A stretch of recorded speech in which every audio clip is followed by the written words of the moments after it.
plenty of people out there use LastPass, 1Password, and it's clunky, but it kind of makes us feel satisfied we've got enough protection. What is Apple offering here?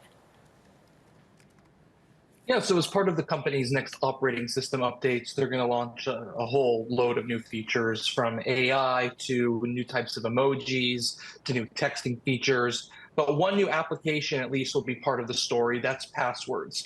It's going to be a competitor, like you said, to 1Password and LastPass. It'll be a dedicated app where you're able to store all your login information for websites, secure Wi-Fi passwords. You'll be able to use passkeys, which is a new initiative from Apple, Google, and a few other tech companies, where you use Face ID or Touch ID in lieu of a password. And it's sort of this encrypted phrase that's stored directly on your devices, so it'll support that as well. And the idea here, like you said, is going to get more people to securely encrypt and store their passwords. And this is going to be stored using a service called iCloud Keychain. This has existed for some time on Apple's devices. Before, to access your passwords, you had to do so from an interface within the Settings app.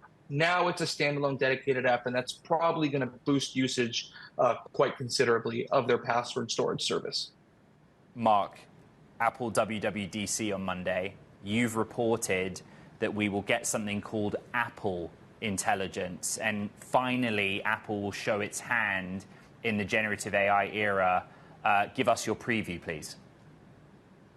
Apple Intelligence, that is going to be the core element of WWDC on Monday. Obviously, the passwords thing I talked about is only going to be a small bit of that.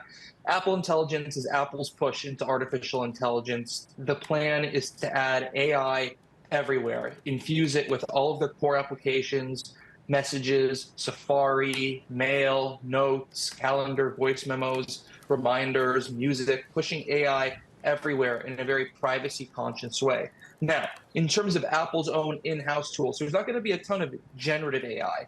For the generative AI component, that's where they're going to be really focused on a partnership with OpenAI, having a generative AI chatbot, basically a bespoke version of ChatGPT within the iPhone on-device Spotlight search engine, right, and components of Siri. So you're going to get in-house, on-device, large language models from Apple to power the AI within applications. You're going to have an iCloud-based infrastructure using Mac chips to power more components of the AI initiative. And then you're going to have OpenAI to power the generative AI part of the initiative. So this is a three-pronged approach. Apple believes it has a strong story to tell. Personally, I think they're playing a lot of catch-up here with their AI initiative. But again, they have a user base of over 2 billion devices. And so overnight, they are going to naturally become the open market leader of artificial intelligence.